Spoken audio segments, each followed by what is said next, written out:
Hello everyone, welcome back to the channel. Let's study together. और आज हम करने वाले हैं क्विज नंबर 2 के लिए मैथ्स 2 के PYQs and this is set 1। Then start करते हैं क्वेश्चन नंबर 1 से। ठीक है, एंड आई होप आप लोगों का सबका सिलेबस अच्छे से कवर हो गया होगा। जिसने भी अभी तक नहीं पढ़ा है सिलेबस, प्लीज़ एक बार जाके मतलब नोट से ही रिवाइज कर लो, रिवाइज कर लेना अच्छे से सारे मतलब एक बार कंसेप्ट से गो थ्रू हो जाओ। ठीक है, और ग्रेडेड असाइनमेंट्स के भी क्वेश्चंस मतलब देख लेना एक बार कि अगर तुम हाँ ठीक है एक बार तुम सॉल्व कर पाओ तो टाइम मिले, एक हफ्ता है अभी तो कर लेना, हेल्प मिलेगी ग्रेडेड असाइनमेंट से भी, और बाकी पीवाईक्यूज तो तुम कर ही रहे हो। ठीक है, तो अब हम स्टार्ट करते हैं क्वेश्चन नंबर 1 से। So the question number 1 is let A B a matrix this, choose the correct option for A inverse. तो ए इनवर्स का या तो आप फॉर्मूला लगा के करिए, और अगर फॉर्मूला लगा के नहीं करना तो एक सिंपल पार्ट अगर मैं बताऊं तो पहले तो आप ये चेक करिए कि क्या इस ए इंटू ए ट्रांसपोज जो है वो हमारा आइडेंटिटी मैट्रिक्स के इक्वल आ रहा है। अगर ऐसा हो रहा है तो हम इसको कह देंगे कि जो हमारा ए इनवर्स है वो ए ट्रांसपोज के इक्वल है। क्यों है? क्योंकि वो अगर ए इंटू ए ट्रांसपोज हमारा आइडेंटिटी मैट्रिक्स के इक्वल है और ए इनवर्स हमारा ए ट्रांसपोज, इसमें हम फिर इसको इधर नीचे भेजेंगे आई के नीचे, तो ये ए इनवर्स हो जाएगा। तो ए ट्रांसपोज हम ऐसे मान लेते हैं। ठीक है, तो ये हमारी एक ऑर्थोगोनल मैट्रिक्स बन जाएगी, ऑर्थोगोनल मैट्रिक्स की एक प्रॉपर्टी बन जाएगी। ठीक है, तो बहुत सिंपल सा अप्रोच हम इसमें लगाएंगे कि पहले हम ए इंटू ए ट्रांसपोज का,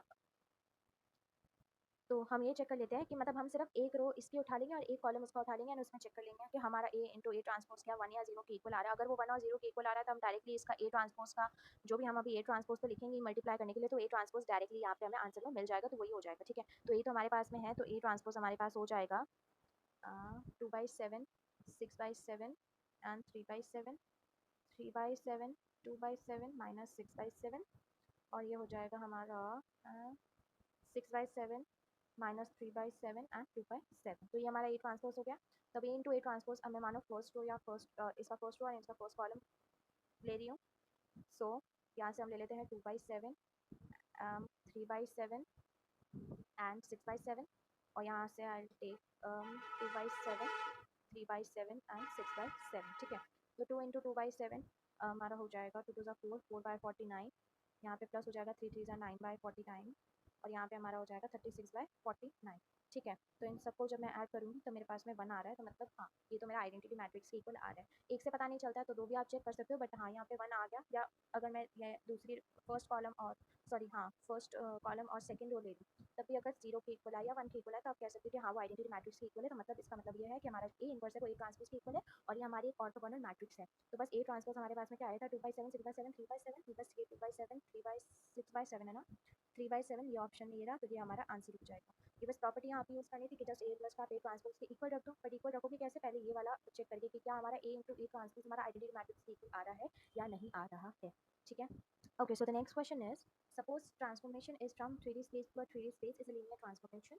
Let m1 and m2 denote the matrix representation of T with respect to distinct bases, दोनों के bases different है, and for both domain and codomain beta 1 and beta 2 respectively, choose the correct statements from the following. ठीक है, तो हमारे पास में linear transformation दिया हुआ है, दोनों ट्रांसफॉर्मेशन हमारे मैट्रिसेस में सेम ट्रांसफॉर्मेशन है, बट उसके जो कोऑर्डिनेट्स है वो डिफरेंट है। एक हमारे पास बीटा 1 है और दूसरे के पास हमारे बीटा 2 है। ठीक है, ऑप्शन 1 कह रहा है कि rank of m1 is equal to the rank of m2। मतलब अब यहाँ पे हमें सिमिलैरिटीज चेक करनी है मैट्रिक्स 1 की और मैट्रिक्स 2 की, जिसमें हमारा ट्रांसफॉर्मेशन तो सेम है बट जो हमारे बेसिस है दोनों के वो डिफरेंट है। तो हमारी जो सिमिलर मैट्रिसेस होती है उसमें हमारी दोनों मैट्रिक्स की रैंक सेम होती है। ठीक है, क्यों सेम होती है?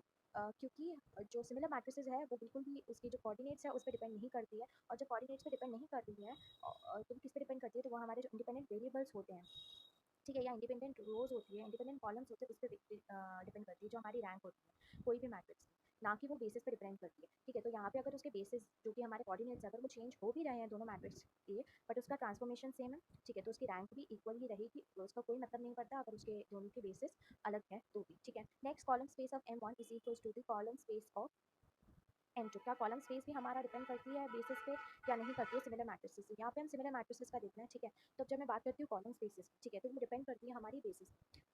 अगर एक का बेस दूसरा है, दूसरे का बेस दूसरा है, तो वो हमारी जो कॉलम स्पेस है वो डिफरेंट रिजल्ट देगी हमें दोनों मैट्रिसेस के अंदर। और यहाँ पे हमें साफ बताया कि एक की बीटा 1 है, दूसरे की बीटा 2 है, तो दोनों की डिफरेंट डिफरेंट है, तो ये दोनों सिमिलर मैट्रिसेस में कभी भी इक्वल नहीं हो सकता है। कॉलम स्पेस तो with different coordinates can not be equal for similar matrices, तो ये वाला ऑप्शन रॉन्ग हो जाएगा हमारा। Next, null space of m1 is equal to the null space of m2। तो नल स्पेस हमारे क्या कंटेन करते हैं? हमारे वेक्टर्स, उनकी डोमेन स्पेस जो होती है उसमें वेक्टर्स होते हैं हमारे पास नल स्पेस में।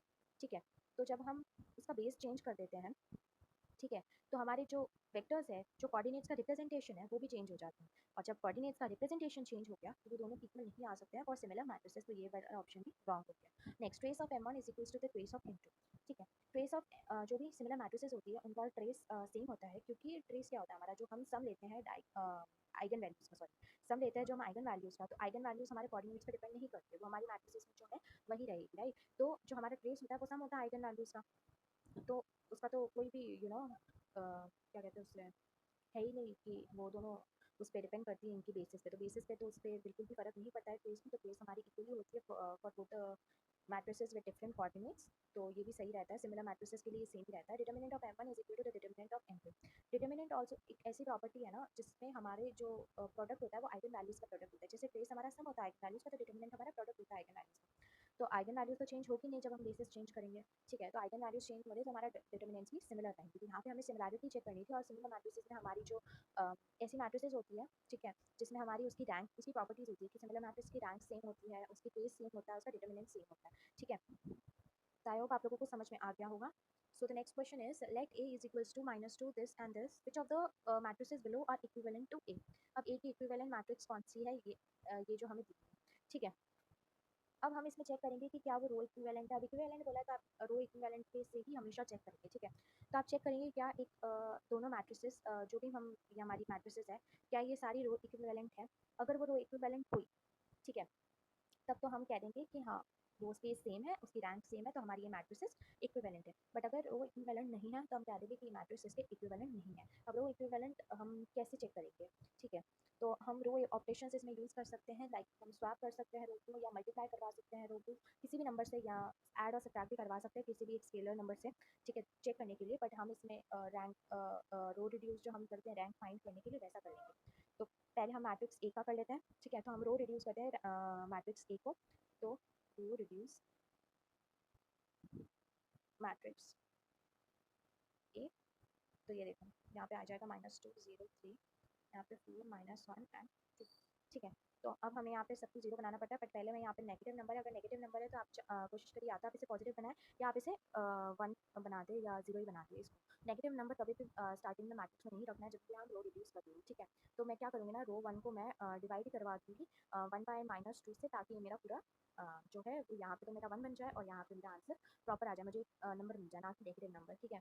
तो -1/2 से मैं रो 1 को ऐसे करवा दूँगी मल्टीप्लाई, तो जब मैं मल्टीप्लाई कराऊंगी तो मेरी जो नई रो मिलेगी वो मिलेगी 1 0 एंड -1.5, और नीचे तो सेम ही रहेगा 4 -1 एंड 2, ठीक है। अब मैं इसको, अब मुझे सेकंड रो में ऐसा कुछ करना है रो 1 की हेल्प से, जिससे मेरी सेकंड रो पूरी जितने एलिमेंट्स है इसके वो 0 हो पाए, ठीक है। तो मैं इसको 0 कर देती हूँ, फर्स्ट एलिमेंट को आप 0 करने की कोशिश करती हूँ, ठीक है। तो मैं क्या करती हूँ ना कि मैं रो 2 हमारी जो है उसमें से माइनस करा देती हूँ 4R1 को, ठीक है। तो मैं माइनस करवाऊंगी तो जो मेरी न्यू मैट्रिक्स बनेगी वो बन जाएगी 1 0 -1.5, और इसको 4 से मल्टीप्लाई करवाना है ना, तो ये मेरी बन जाएगी 0 -1 एंड 8, तो ये मेरी नई रो बन गई। अब या तो आप क्या कर सकते हैं, यहाँ पे देखो 1 और यहाँ पे -1 है, तो एक काम आप ऐसे कर सकते हैं कि अगर आपको इसको 1 1 और 0 0 रखना है तो इसको ये जो सेकंड रो है इसको -1 से मल्टीप्लाई करवा दीजिए, तो हमारे पास जो नई मैट्रिक्स बन जाएगी वो बन जाएगी 1 0 0 1 -1.5 एंड -8। अब हमें कोई ऐसी मैट्रिक्स चाहिए जिसमें हमारा फर्स्ट एलिमेंट तो 1 हो, और हमारा जो ये ऐसे डायगोनल पे उसके एलिमेंट हो वो भी हमारा 1 हो, और जो सेकंड एलिमेंट है वो 0 और ऐसे डायगोनल वाला 0। तो ऐसी मैट्रिक्स चाहिए या तो 1 1 दोनों डायगोनल पे हो, या 0 0 हमारे दोनों डायगोनल पे हो, तब हमें इसमें सारे ऑप्शंस में चेक करना है। तो लेट्स डू इट। तो हम तब हम हमारा फर्स्ट ऑप्शन चेक करते हैं, ठीक है, जिसमें हमें उसमें क्या कहते हैं उसको रो रिड्यूस करवा देते हैं, ताकि हम चेक कर सकते हैं क्या वो उसकी इक्विवेलेंट है एक या नहीं। तो इसको रो रिड्यूस करना है, तो हमारे पास में फर्स्ट एलिमेंट 1 है, तो इसको तो कुछ करने की जरूरत है नहीं, पहला एलिमेंट ही 1 है, कोई बात नहीं। नीचे वाले को या तो आप 0 बनाने की कोशिश करते हो, अगर इसमें 0 बनाना है तो मैं क्या करूँगी, रो 2 में से 3R1 माइनस कर दूँगी। तो जब मैं इसे माइनस करूँगी तो मेरे पास जो नई मैट्रिक्स आएगी वो आएगी 1 2 3, यहाँ पे हमारे पास हो जाएगा 0, यहाँ हो जाएगा -2 2 एंड 6 -4 हो जाएगा, और यहाँ पे हमारा हो जाएगा -8, ठीक है। तो यहाँ पे हमारा -8 आया। अब तुम कह दोगे कि नहीं है तो इक्विवेलेंट ही नहीं है, यहाँ तो 1 1 आया ही नहीं, कोई एक मैंने आपको बोला ना कि या तो 1 1 डायगोनल पे मिलेगा आपको इस साइड की, या इस साइड के डायगोनल पे आपको 0 0 मिले, तो तुम बोलोगे ना तो यहाँ पे हमें डायगोनल पे 0 0 मिल रहा है ना 1 1 मिल रहा है। बट अगर मैं इसको सेकंड जो हमारी रो है इसको मैं 1 बाय -4 से मल्टीप्लाई करवा दूँ तो मुझे मिलता है, तो आपको ये भी दिमाग लगाना पड़ेगा, ठीक है। तो यहाँ पे मैं 1 2 3 और इसको जब मैं -4 से कराऊंगी तो मेरा 0 हो गया, यहाँ पे हमारा 1 हो गया, और यहाँ पे माइनस और ये कट होकर यहाँ पे 8 2 2 हो जाएगा, तो 2। ये देखो हमारा दोनों डायगोनल एलिमेंट्स में 1 1 आ गया, 1 1 आ गया, तो मतलब हमारी ये इक्विवेलेंट है एक है, ठीक है। तो ये वाला ऑप्शन करेक्ट हो जाएगा। अगर कोई लोग सिर्फ यहाँ पे छोड़ देंगे कि हाँ यहाँ पे -4 आ गया, ये तो हो ही नहीं सकता, ये ऑप्शन गलत है। तो ऐसा नहीं करना है, इसको मल्टीप्लाई करवा के डिवाइड करवा के किसी से अगर आपको 1 मिल रहा है तो 1 लाओ, 0 मिल रहा है तो अगर वहाँ पे ऊपर 0 मिल रहा है तो 0 लाओ, ऐसे करके आपको कुछ भी करके लाना है। बट ये भी नहीं कि हाँ कुछ भी मतलब बोला है तो कुछ भी कर दो, ऐसा भी नहीं है, ठीक है ना। नहीं हो रहा है तो ज़बरदस्ती नहीं कर सकते हम। Okay, next -203 -406। अब मैं इसको रो रिड्यूस क्या करूँ, क्योंकि तो इसमें साफ दिख रहा है, क्या दिख रहा है कि जो -2 है इसमें अगर 2 से मल्टीप्लाई करवा दूँ तब मुझे ये वाली रो मिलती है। तो अगर मैं इसको एज इट इज़ इसको प्लस या माइनस करवा दूँ तो मेरे पास में इसकी जो रैंक आने वाली है ये पूरी रो में इसमें 0 कर सकती हूँ। तो मेरे पास इसकी जो रैंक आएगी, इस मैट्रिक्स की जो रैंक आएगी वो तो आएगी हमारे पास में 1, इसकी रैंक हमारे पास में क्या आएगी 1 आएगी। तो मैं इसमें पूरी रो को 0 करवा सकती हूँ, इसलिए मल्टीप्लिकेशन ही क्या है 2 का, जस्ट -2 को 2 से मल्टीप्लाई करवाया, ये हमारे पास में क्या आ गया, ठीक है। तो मैं क्या कर सकती हूँ ना कि अच्छा हाँ, क्या कर सकती हूँ, क्यों बता रही हूँ।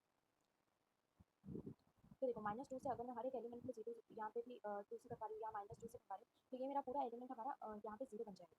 और अगर एलिमेंट यहाँ पे 0 बन जाएगा तो यहाँ पे जो इसकी रैंक आएगी वो 1 आएगी, जबकि हमारी जो एक ही रैंक है यहाँ पे 2 नॉन जीरो रोज है, तो इसकी जो रैंक है एक है वो हमारे पास में 2 है, एक ही रैंक हमारे पास में 2 है और इसकी रहने का ऑप्शन तो एज इट इज कैंसिल होगी, तो इसमें कुछ लिखने की जरूरत नहीं है।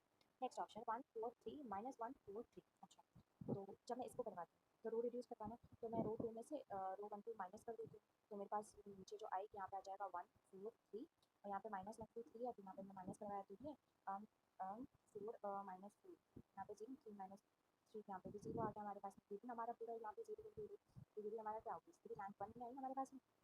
और अगर रैंक 1 आई तो हमारा तो ये इक्विवेलेंट ही नहीं हुआ हमारे एक ठीक है, तो ये ऑप्शन भी हमारा कैंसिल हो जाता है। तो ये लास्ट ऑप्शन बचा, तो ये लास्ट ऑप्शन आप खुद चेक करेंगे, मुझे कमेंट्स में बताएंगे या टेलीग्राम पे बताएंगे कि हाँ ऑप्शन नंबर 4 रो इक्विवेलेंट है या नहीं है मैट्रिक्स ए के या नहीं, ठीक है। आगे बताएं।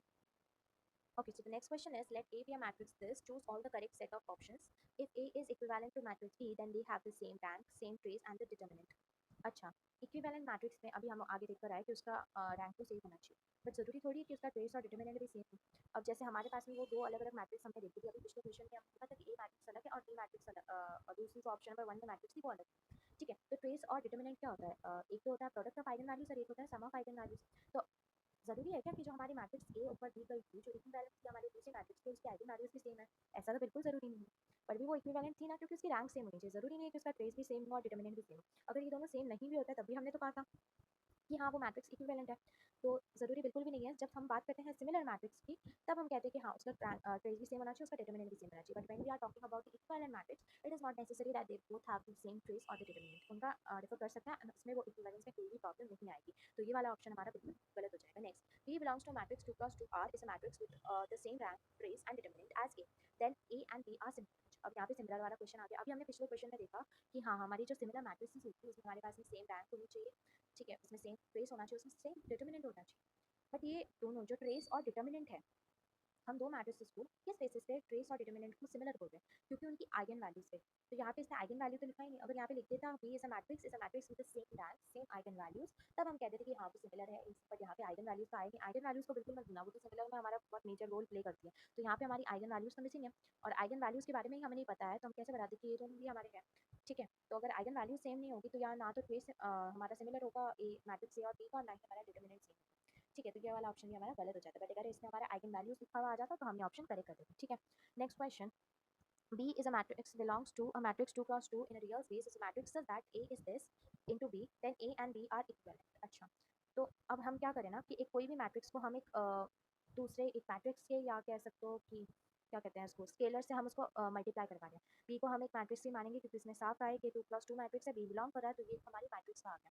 तो हाँ अगर मैं ए के अंदर कोई भी बी मैट्रिक्स को अगर मल्टीप्लाई करवा रही हूँ तो मैं कह सकती हूँ कि हाँ वो दोनों इक्विवेलेंट है, क्योंकि क्या होगा ना वो दोनों रूल इक्विवेलेंट हो जाएगी। मल्टीप्लाई करवाऊंगी तो मेरे पास रूल इक्विवेलेंस आ जाएगा, तो रूल इक्विवेलेंस आ जाएगा तो मैं कहती हूँ कि हाँ ये दोनों मैट्रिक्स हमारी इक्विवेलेंट है। तो ये ऑप्शन बिल्कुल सही हो गया रो इक्विवेलेंस बेसिस पे, कि कोई भी अगर एक मैट्रिक्स है वो बिलोंग करती है एक मैट्रिक्स में जो कि जिसका 2 + 2 की है, रियल स्पेस की ही है, और अगर मैं उसको ए मैट्रिक्स के साथ मल्टीप्लाई करवा रही हूँ तो बिल्कुल कह सकती हूँ कि ए और बी हमारे इक्विवेलेंट है, ठीक है। A is equivalent to any 2 × 2 orthogonal matrix। तो हमारी ऑर्थोगोनल मैट्रिक्स कैसी मैट्रिक्स होती है जिसमें हमारी जो रोज होती है ना वो परपेंडिकुलर होती है, ठीक है। स्क्वायर मैट्रिक्स होती है ऑर्थोगोनल मैट्रिक्स, एक ऐसी टाइप की स्क्वायर मैट्रिक्स होती है जिसमें जो हमारी रोज होती है वो परपेंडिकुलर होती है और सबकी लेंथ हमारे पास में 1 होती है।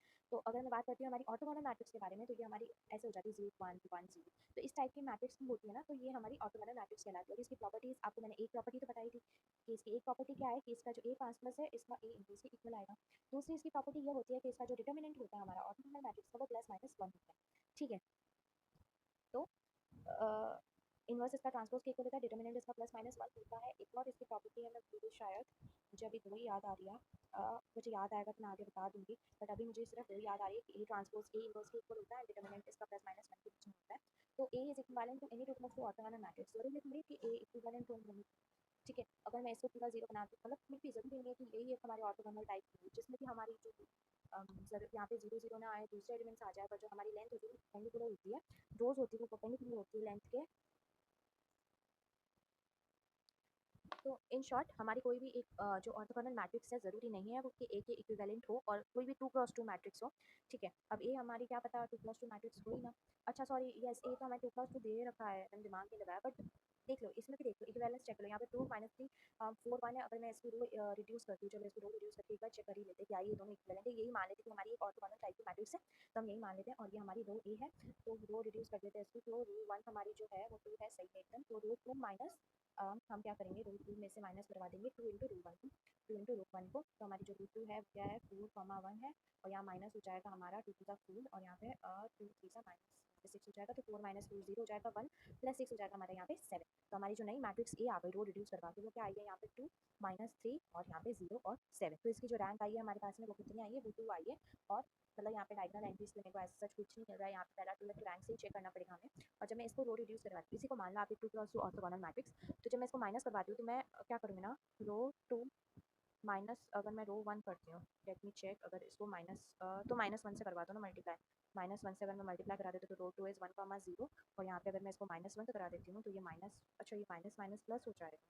ठीक है, माइनस वन से मत कराओ, वन माइनस वन अपना आप ऑटोमेटिकली जीरो हो रहा है, मैं दिमाग नहीं लगा रही हूँ आज। यहाँ पे वन और जीरो हो गया, तो ये वन माइनस वन, यहाँ पे जीरो, जीरो माइनस जीरो, तो ये तो मेरी सेकंड रो तो पूरी ये जीरो आ गई। और नंबर ऑफ नॉन जीरो रोज कितनी रही, एक ही रही, तो इसकी रैंक हमारे पास में क्या आ गया, 1 आ गया। तो ये वैसे भी हमारा ऑर्थोगोनल मैट्रिक्स में ए इक्विवेलेंट नहीं है, तो ये हमारा ऑप्शन भी रॉन्ग हो गया। तो हमारा दो ऑप्शन सही है कि पहला, सॉरी एक ही ऑप्शन सही है कि जो हमारी कोई भी एक मैट्रिक्स नहीं, लो ए हमारा ये है, तो और बी से उसको मल्टीप्लाई करवा रही हूँ, तो ए और बी दोनों इक्विवेलेंट होंगे, क्योंकि हम उसको कोई भी हम मैट्रिक्स को मल्टीप्लाई करा देते हैं तो दूसरे मैट्रिक्स में, तो हम उसको दो इक्विवेलेंट बना ही देती है। तो ये वाला ऑप्शन बिल्कुल करेक्ट है। बाकी सारे ऑप्शंस में क्या प्रॉब्लम है, एक बार मैं वापस से बता देती हूँ कि A is equivalent to matrix B, अगर उसकी सेम रैंक हो, ट्रेस हो, डिटर्मिनेंट हो, जरूरी नहीं है कि हमारी जो भी ए मैट्रिक्स है वो मैट्रिक्स बी के तभी इक्विवेलेंट होगी जब उसका ट्रेस और डिटर्मिनेंट सेम आएगा। हमने तो ये दोनों चेक ही नहीं किए थे जब हमने पिछले क्वेश्चन में हाँ जो किया था, उसमें हम सिर्फ रैंक और जो डायगोनल वैल्यूज है वो देख रहे थे, ना तो हमने इसकी आइगन वैल्यू देखी, ना हमने उसका डिटर्मिनेंट देखा। तो वो जब देखा ही नहीं तब भी हमने कहा वो सिमिलर है, तो यहाँ पे मैं क्यों देखूँ कि हाँ उसका रो ट्रेस और डिटर्मिनेंट भी आना चाहिए फॉर इक्विवेलेंस। तो ये वाला ऑप्शन इसलिए रॉन्ग हो जाता है। सेकंड ऑप्शन में ये प्रॉब्लम हो गया था कि उसने सब लिख दिया था रैंक, ट्रेस एंड डिटर्मिनेंट, बस उसने आइगन वैल्यू से नहीं लिखी। अगर हमें बताना है कि ए और बी सिमिलर है, तो पहले अब ये बताना होगा कि उसकी आइगन वैल्यू सिमिलर है या नहीं है। अगर आइगन वैल्यूज उसकी सिमिलर नहीं है तो उसका ट्रेस और डिटर्मिनेंट सिमिलर नहीं आ सकता, तो वो दोनों मैट्रिसेस सिमिलर नहीं कहलाएगी। तो आइगन वैल्यूज का सिमिलर मैट्रिसेस में आना इट्स वेरी मच इंपॉर्टेंट, ठीक है। और ये फोर्थ ऑप्शन जो मैंने बता रही थी वो तो मैंने आपको सामने करके ही बता दिया, पहले तो मैंने आपको मना ही कर दिया था क्योंकि यहाँ पे साफ दिख रहा था, तो फिर भी मैंने सॉल्व करके बता दिया। मेरा थोड़ा लेट गति चली कि हाँ मैं सॉल्व भी कर सकती हूँ इससे, ठीक है। आगे बढ़ते हैं। Okay, so the next question is find the maximum possible nullity of a matrix of a 3x4 matrix. अच्छा, अब नलिटी का मतलब क्या है कि वो मैट्रिक्स मतलब जो भी उसके सॉल्यूशंस हैं वो कितने हैं, वो ए एक्स हमारा जो भी कोई सॉल्यूशन है वो जीरो के इक्वल है और वो इंडिपेंडेंट नहीं है, ठीक है। तो जो भी इसके सॉल्यूशंस है वो इंडिपेंडेंट नहीं है, ठीक है। तो कितने नंबर ऑफ फ्री वेरिएबल्स, ठीक है। और नंबर ऑफ फ्री वेरिएबल्स आपको याद होगा तो हमने किस में यूज़ किया था number of free variables, dependent matrices में। कोई तो क्वेश्चन था क्विज वन में, तो नलिटी हमारा नंबर ऑफ फ्री वेरिएबल्स हम इसमें बता देते क्योंकि ये पहले तो इसमें इंडिपेंडेंट वेरिएबल्स होते ही नहीं है और इंडिपेंडेंट वेरिएबल्स नहीं है मतलब वो फ्री वेरिएबल्स है, तो नलिटी हमारा होता है नंबर ऑफ फ्री वेरिएबल्स। तो नलिटी का जो फॉर्मूला बन जाता है, तो वो नलिटी का फॉर्मूला ये होता है कि number of columns minus the rank, ठीक है। उसकी रैंक लिया और नंबर ऑफ कॉलम्स लिया और उससे हम नलिटी फाइंड करेंगे। अब आप बोलोगे कि यहाँ तो चलो ठीक है, नंबर ऑफ कॉलम्स तो हमारे पास में पड़े 4 है, पर इसकी रैंक क्या होगी।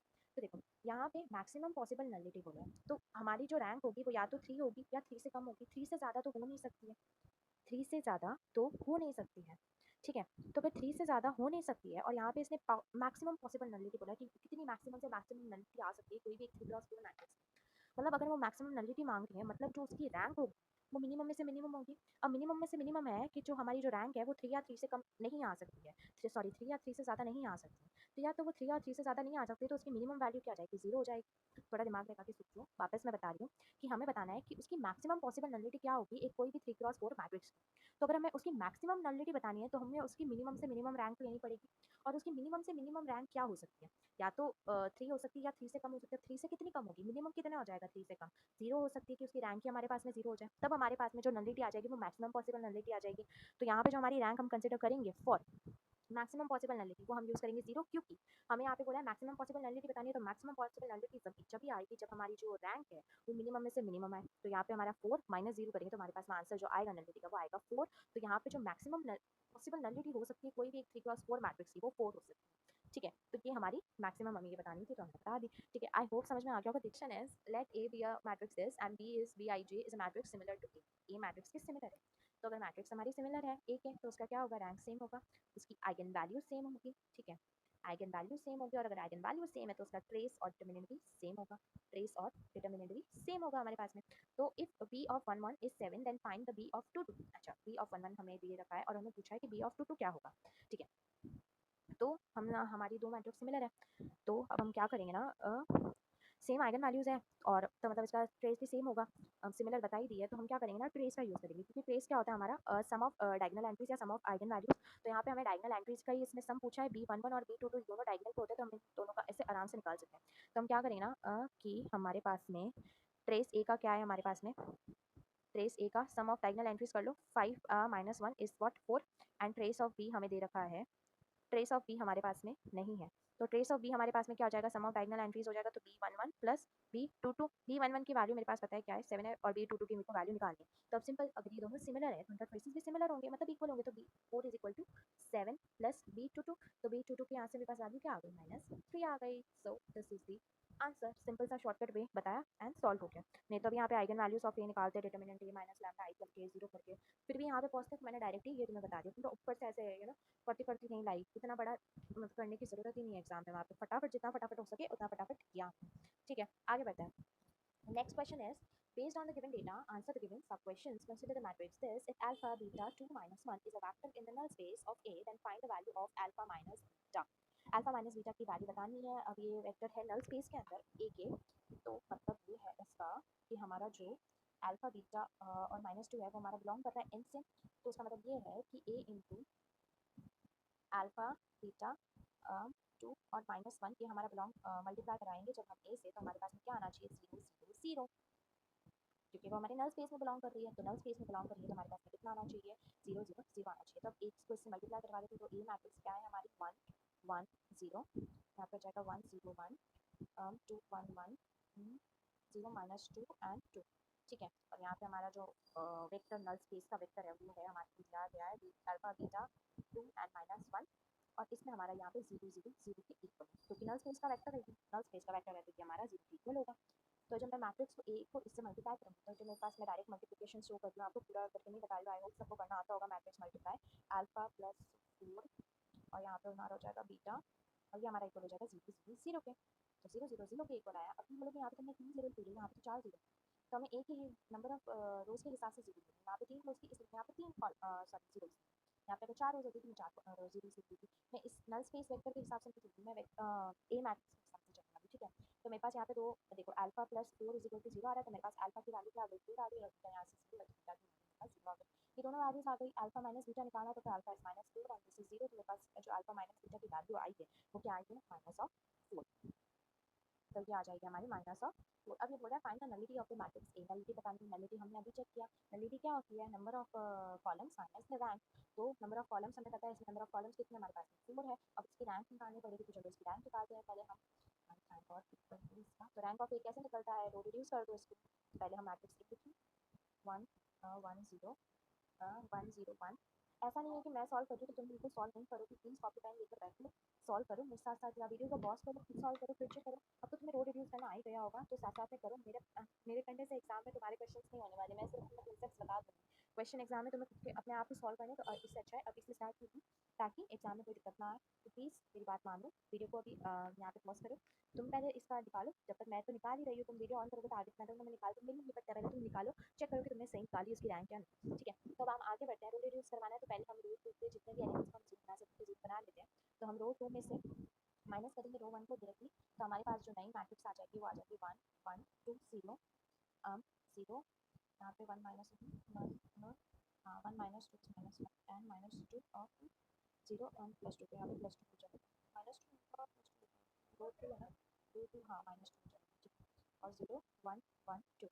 ठीक है, अब हमारी थर्ड रो हमें जीरो बनानी है, जितनी भी एलिमेंट्स है फर्स्ट एलिमेंट तो जीरो बन जाएगा और इसमें से डायरेक्टली इसको माइनस करेंगे तो हमारी मैट्रिक्स जीरो ही हो जाएगी पूरी, ये थर्ड वाली। तो इसके तो डायरेक्ट लिखा है कि ये जीरो हो जाएगा। तो तुम क्वेश्चन में प्लस 2 तुम कर दूँगी, प्लस कर दो, हाँ रो 2 प्लस रो 3 कर दो, तो हमारे पास जो रो 3 बन जाएगी वो डायरेक्टली क्या बन जाएगी, पूरी की पूरी जीरो बन जाएगी। ठीक है, तो ये हमारा हो जाएगा 1 1 2 0, यहाँ पर जाएगा 0 माइनस 1 माइनस 2 माइनस 2, और ये हो जाएगा हमारा 0 1 plus minus 1 0 1 plus minus 0 2 plus minus 2 0। इसकी रैंक कितनी है हमारे पास में, 2 नॉन जीरो रोज है तो हमारी इसका रैंक 2 आई, तो 4 माइनस 2 कर दीजिए, तो 4 माइनस 2 करेंगे क्या आएगा 2 आएगी। तो इसकी पहले भी हमारे पास में कितनी मैट्रिक्स लिखी 2। तो आई होप सबने जिसने भी करा होगा अगर, तो वेरी गुड है, आपने रैंक अगर सही दिखा दी तो वेरी नाइस। और जिसकी सही नहीं आई है बट आपने अगर ट्राई किया अभी तक से करने का तो इट इज़ गुड कि आपने ट्राई तो किया है एटलीस्ट। बस ऐसे ही ट्राई करते करते सही आने लग जाए, ट्राई करते रहो और ऐसे क्वेश्चन तुम्हें बहुत सारे मिल जाएंगे। अभी तो ये सेकंड मैंने सेकंड और 2 और 3 बाकी है और पता चला 4 भी बाकी है, तो 4 भी करें।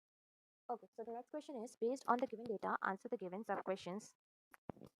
Let T be a linear transformation determined by this T100, T110 and T001, and choose the correct definition for linear transformation of T. तो correct linear transformation T find करने से पहले हमें इसकी linearity property use करनी पड़ेगी हमें transformation की, उससे हम इसका जो linear transformation है उसकी जो definition है वो easily find करेंगे। ठीक है, तो हम क्या करेंगे ना, हमारे यहाँ पे हमारे पास में तीन चीज़ें हैं। एक तो मेरे पास है T110 है, एक T है मेरे पास में 0 0 1 और एक मेरे पास में T है 1 0 0।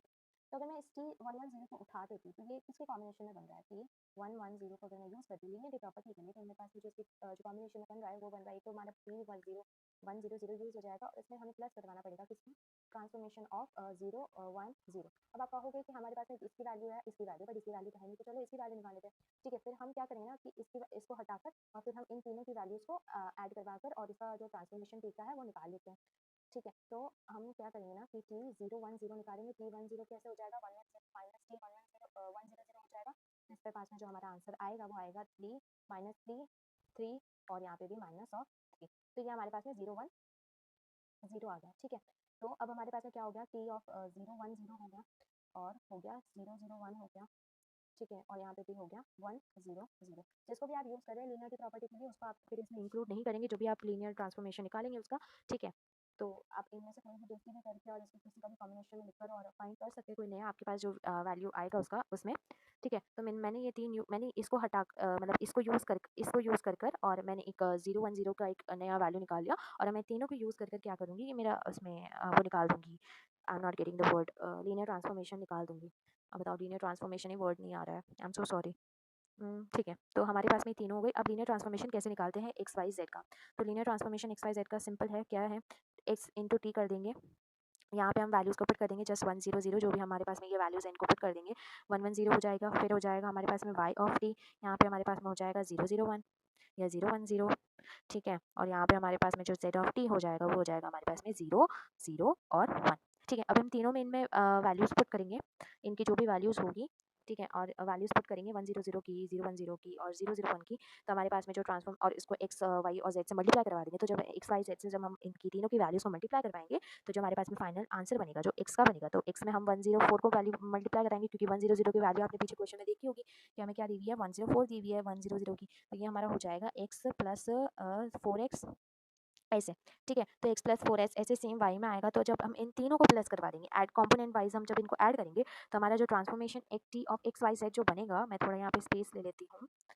ठीक है, तो जो हमारा ट्रांसफॉर्मेशन यहाँ पे बनेगा ऑफ एक्स वाई जेड, वो तीनों कॉम्पोनेंट्स को ऐड करवा के हो जाएगा, तो ये हमारा हो जाएगा x minus 3y plus Z comma 3y minus Z comma 4x minus 3y plus z। अब देखो मैं पूरी कैलकुलेशन आपको नहीं बताऊंगी, कॉम्पोनेंट वाइज मैंने इनको ऐड किया है बस, और कुछ नहीं एक्स्ट्रा किया है, ठीक है।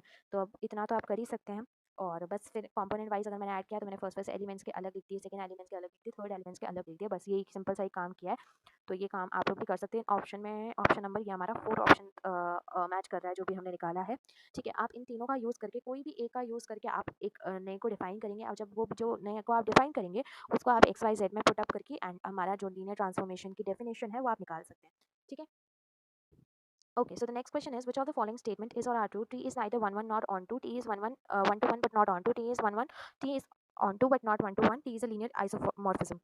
तो इसका सिंपल सा है, हमें कोई भी 3x3 मैट्रिक्स दी हुई है, अब ये 3D स्पेस में मतलब 3x3 मैट्रिक्स है, अगर इसका डिटर्मिनेंट हमारे पास में 0 के इक्वल आ जाए, ठीक है, तो हमारी जो फंक्शन है वो ना तो 1 1 है और ना ही ऑन 2 है, बट अगर उसका डिटर्मिनेंट 0 के इक्वल नहीं आए, वो कुछ और आ रही है लाइक माइनस सॉरी 1 2 3 4, 0 के इक्वल नहीं आने चाहिए, कोई भी बाकी दूसरा नंबर है -1 -2 कुछ भी आए, अगर उसका डिटर्मिनेंट अगर उसका डिटर्मिनेंट 0 के इक्वल नहीं आए, तब तो हम कह देंगे कि जो हमारा जो ट्रांसफॉर्मेशन है वो 1 1 और ऑन 2 है।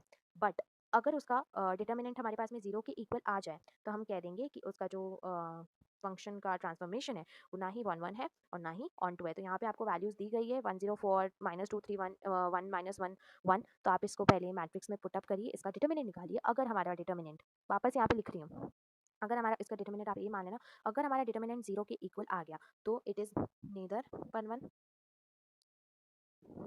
Nor on 2। अरे क्या हो रहा है, पेन वर्क ही नहीं कर रहा, आई एम सो सॉरी। और अगर यहाँ पे हमारा डिटर्मिनेंट ए का 0 के इक्वल नहीं आए, तो ये हमारा क्या हो जाएगा, 1 1 और ऑन 2, इसका जो भी ट्रांसफॉर्मेशन है वो 1 1 और ऑन 2 1 1 एंड ऑन 2 हो जाएगा, ठीक है। तो अब आप चेक करिए कि इसका डिटर्मिनेंट 0 के इक्वल है या नहीं है, ठीक है। Okay, so the next question is, based on the given data, answer the given sub questions. Let T be an orthogonal transformation defined on R cube with the usual inner product. अब इसने पहले ही बता दिया orthogonal transformation है। तो देखो, orthogonal transformation आपको जब भी बोल दे, और ये जैसे क्वेश्चन दिए हुए, तो इनमें मैं आपको जो बताऊंगी ना कि डायरेक्ट ये करके आंसर आ जाएगा, तो डायरेक्ट वही कर लेना, ठीक है। डीप में मैं नहीं बता रही हूँ बिल्कुल भी, बिकॉज अभी सिर्फ एग्जाम पॉइंट ऑफ व्यू से हमें पढ़ना है कि एग्जाम में हमारे क्वेश्चन कैसे भी सॉल्व हो जाए, ठीक है। तो उस पॉइंट ऑफ व्यू से मैं आपको बता रही हूँ। तो इसने बोला है find the value of T 4 0 and -3। अब टी हमारे एक ऑर्थोगोनल ट्रांसफॉर्मेशन, और अगर एक ऑर्थोगोनल ट्रांसफॉर्मेशन है तो वो हमारी लेंथ को भी प्रिजर्व करता है, ठीक है। तो अगर वो लेंथ को प्रिजर्व करता है तो हम क्या करेंगे ना, इसकी जब वैल्यू निकालने को बोला है, तो what will do is nothing but इसका सबका स्क्वायर करके इनको ऐड कर दो और इसका अंडर रूट ले लो, ठीक है। तो यहाँ पे मैं बोल रही हूँ इन सबका स्क्वायर कर दो, ऐड करके अंडर रूट ले लो। तो इनका स्क्वायर 16 एंड 9 25 को अंडर रूट में डालेंगे तो हमारे पास में आंसर क्या आएगा, 5 आएगा। तो ये डायरेक्ट सिंपल से आपको ऐसे बता दिया है कि हाँ, बस डायरेक्ट फॉर्मूला लगाओ कि ऑर्थोगोनल ट्रांसफॉर्मेशन पता चल गया। ऑर्थोगोनल ट्रांसफॉर्मेशन उसने खुद नहीं बता दिया है।